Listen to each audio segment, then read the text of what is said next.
Be be آ گئی روتی ہوئی غوث پاک کے پاس، کہنے لگی 6 بیٹیاں ہیں، خامد اور سسر کہتے ہیں کہ 7ویں بھی بیٹی ہوئی تو طلاق دے دیں گے، تو رو پڑی۔ حضور غوث پاک رضی اللہ تعالیٰ عنہ نے بلایا اس کے شوہر کو بھی اور سسر کو بھی، فرمایا یہ دیکھ یہ تو اللہ کے کام ہے، جس کو چاہے بیٹیاں دے، جس کو چاہے بیٹے دے۔ انہوں نے کہا جی نہیں جی میں تو نکاح کروں گا۔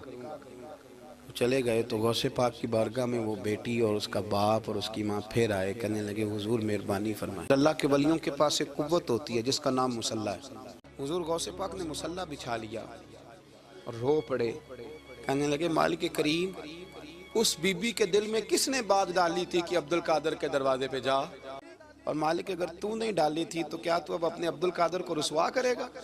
حضور غوث پاک رضی اللہ تعالیٰ نے دعا مانگ کے چہرے پہ ہاتھ پھیرے، بچی کے سر پہ ہاتھ رکھا، فرمانے لگے پتر جا، مجھے امید ہے اللہ نے 6 بیٹیاں دی ہیں تو 7 بیٹے بھی عطا فرمائے۔